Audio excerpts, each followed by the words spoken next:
Alhamdulillah wassalatu wassalamu ala rasulillah wa ala alihi ashabihi ajma'in. Welcome to Ilmbytes, your daily dose of Islamic knowledge. We are in the Tafsir of ayah 23 to 24 of Surah Kahf. Let us see what Allah says in the Qur'an. ولا تقولن لشيء إني فاعل ذلك غدا إلا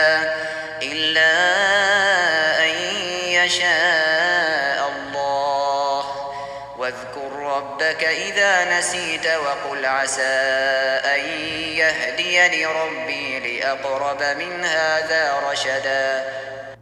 And never say of anything, indeed I will do that tomorrow, except when adding, if Allah wills, inshallah. And remember your Lord when you forget it, and say, perhaps my Lord will guide me to what is nearer than this to right conduct.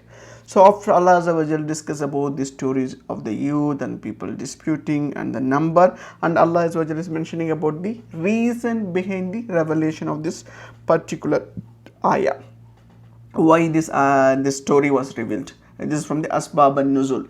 So as we saw earlier from the hadith, that the Jews they sent to the pagans of Makkah to test the Prophet ﷺ three things. They asked about the cave, and then the who ruled the east and the west, Dhul-Qarnayn, and Ruh, about the Ruh. The Prophet ﷺ responded saying, okay, these three questions I will tell you tomorrow, but he forgot to mention inshallah. So the revelation, because when Prophet speaks, so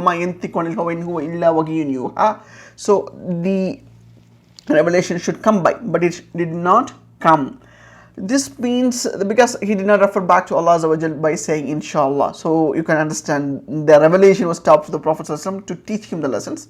Plus it's a lesson for us, and it's also paramount. We can understand if Prophet was fabricating, he just to avoid the embarrassment, he could have cooked up the story. He had fabricated, subhanallah. He is far beyond that.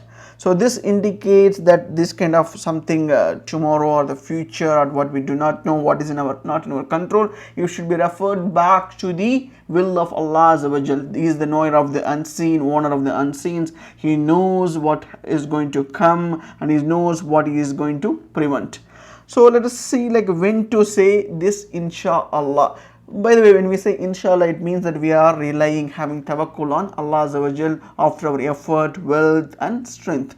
If when to say, not every time, for whatever you have to say inshallah. For example, if someone asks how many gods are there, you will say like one inshallah. No, it's wrong. It's a fact. So stating a fact, you do not have to say. You do not, what is in your heart, you do not have to say. But if you are initiating, saying that whether, for example, if someone asks whether you are going to come tomorrow, you will say inshallah, if Allah wills, I will come tomorrow.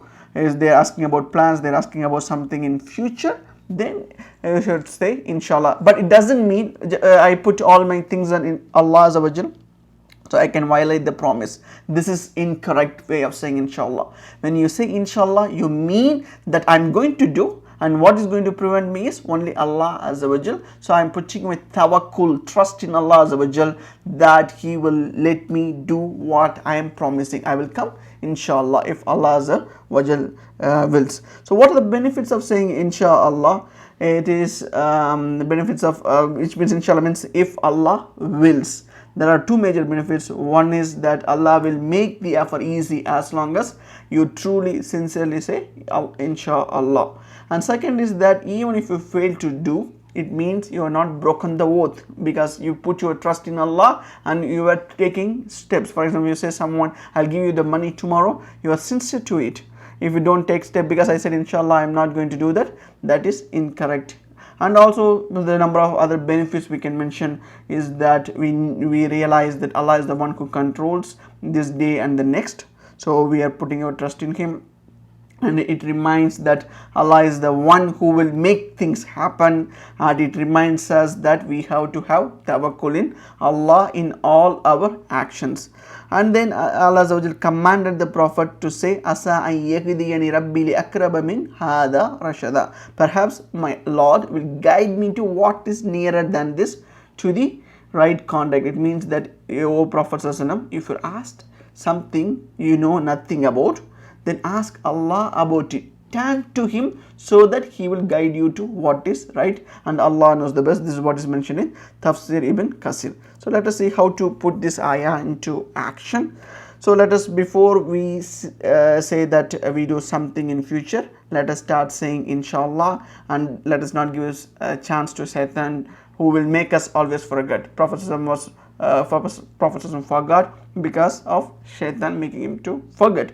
So if you are already saying inshallah, please mean it, meaning that you are making a promise in the name of Allah Azza wa Jal. So ponder over the benefits inshallah. May Allah Azza wa Jal make it easier for us to implement this ayah. Whenever from today onwards, when we say inshallah, we put our trust in Allah and we are true to what we say. Wa akhiru da'wana anil hamdulillahi rabbil alamin.